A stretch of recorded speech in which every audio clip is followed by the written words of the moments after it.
Good morning class. Sudiptan Chaudhary Mahavidyalaya से मैं आज आपके सामने भी थर्ड सेमेस्टर में हमारा टॉपिक है रूढ़ि युक्ति, जिसे हम स्टीरियोटाइप कहते हैं। रूढ़ि युक्ति जैसा कि आप नाम से ही समझते हैं कि जब हमारे पास कुछ ऐसे विश्वास हम बना लेते हैं, चाहे वो हमारे अनुभवों से हो या हमारे माता पिता के अनुभव से हो, जब उस विचार मतलब कुछ ऐसे गलत विचार जो हम किसी भी अन्य जाति, समूह, संप्रदाय या फिर कम्युनिटी के बारे में या देश के लोगों के बारे में बना लेते हैं, जो कि जिसमें अगर कुछ प्रतिशत सच्चाई थी तो बाकी प्रतिशत उसमें फॉल्स इन्फॉर्मेशन रहती है। ठीक है, तो कुछ गलत ऐसे विचार जिनका निर्माण हम अपने मस्तिष्क में इस तरह से कर लेते हैं कि हम अपनी हर एक डिसीजन में उस रूढ़ि युक्ति का इम्पैक्ट देखते हैं। ठीक है, तो ऐसे विश्वास जो होते हैं वो जीवन में कभी भी व्यक्ति को एक सही डिसीजन लेने पर एक तरीके से हेल्प नहीं करते। ठीक है, तो यहाँ पर हम कुछ डेफिनेशन देखेंगे।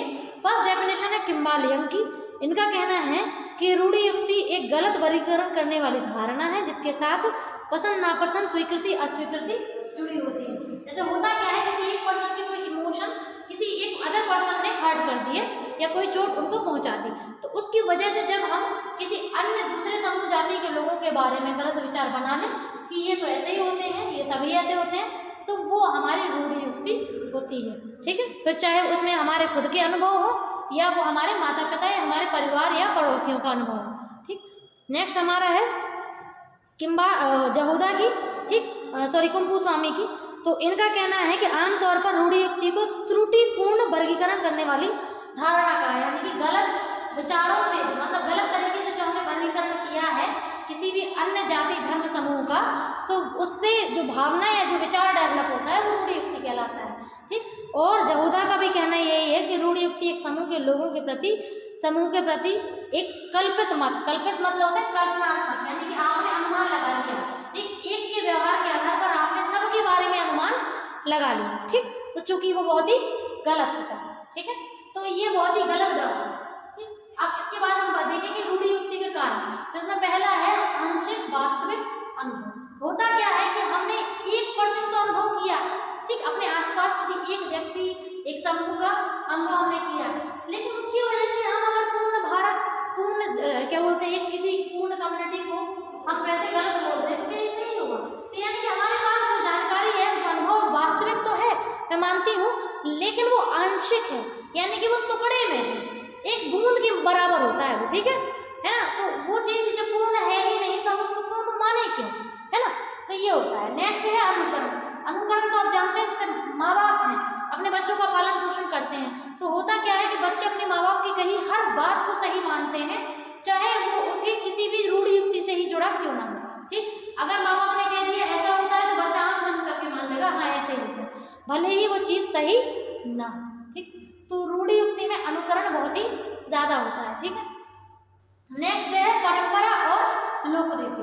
तो देखो, आप जानते हो कोई अगर ऐसी परंपरा है जो चली आ रही है तो हम लोग उसे आंख बंद करके मानते चले जाते हैं और उसमें कभी भी कोई सवाल नहीं उठाते हैं और उनको लेकर के चले जाते हैं, भले ही उस परंपरा या उस रीति रिवाज से किसी भी व्यक्ति को चोट ही क्यों ना पहुंच रही हो।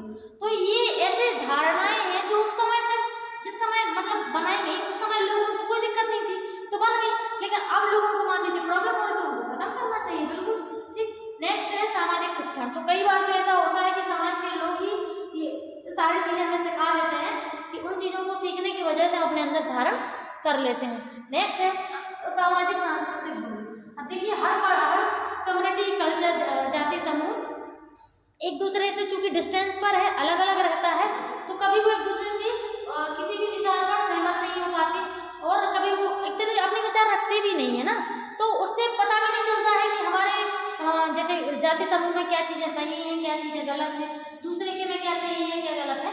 तो ये चीजें कहीं ना कहीं एक तरीके से गलत इम्पैक्ट डालती हैं। ठीक है, तो अगर हम इंटरेक्ट करते रहेंगे दूसरे समाज के लोगों से, जाति के लोगों से, तो कहीं ना कहीं फिर वो हमारे गलत धारणाएं टूट भी जाएंगी। ठीक है, ऐसा हो सकता है। ठीक, तो अगर हम देखें सामूहिक रूढ़ि युक्ति कैसे बनती है, तो मतलब एक बहुत बड़ा समूह के बारे में कोई रूढ़ि युक्ति बन रही है तो उसमें एक व्यक्ति भी जिम्मेदार होता है, पूरा समूह भी। इसमें सामूहिक व्यवहार नियंत्रित करने में सहायक। ठीक, तो सामूहिक व्यवहार को नियंत्रित करने की अगर हम बात करें तो कि इसमें हम पूरे एक ग्रुप के बारे में इस तरीके से उनके बारे में एक सोच डेवलप कर लेते हैं। नेक्स्ट है मानव व्यवहार का निर्देशन, यानी कि हम किसी एक व्यक्ति के व्यवहार के आधार पर तरीके से व्यवहार करेंगे क्योंकि वो सब एक जैसे होते हैं। तो ये बहुत ही गलत तरीके का व्यवहार है। ठीक, नेक्स्ट है भविष्यवाणी का सहारा। यदि हम किसी एक व्यक्ति के व्यवहार को समझ पाए हैं तो हम अन्य व्यक्तियों के व्यवहारों को समझने की मतलब के भविष्यवाणी करने की कोशिश करते हैं, लेकिन ये सही नहीं है। ठीक है, नेक्स्ट है व्यवसायिक प्रचार में सहायक। ठीक है, तो व्यवसायिक प्रचार क्या होता है? व्यवसायिक प्रचार का मतलब है बिजनेस, एक तरीके से वो क्या बोलते हैं, सभी लोगों को उसके बारे में अवेयरनेस कराना है। तो जब किसी एक व्यवसायिक जीवन में कई लोगों का विचार एक जैसा हो, ठीक, वो गलत विचार से आधारित हो, तो वो चीजें भी उस पर इम्पैक्ट डालती है। लास्ट है मानसिक चित्रों का निर्माण। आप तो जानते हो कि हर व्यक्ति का अपना एक मेंटल इमेज डेवलप होता है। हर व्यक्ति किसी भी चीज के बारे में जो मेंटल इमेजिनेशन करता है वो अपने एक तरीके से करता है। ठीक है, तो वो तरीका ही उसके मानसिक चित्रों का निर्माण करता है। ठीक है, तो मानसिक चित्र जिस भी प्रकार के बने होंगे, ठीक, उसी हिसाब से उनकी रूढ़ि युक्ति डेवलप होती है, जो कि बहुत ही गलत है। Thank you.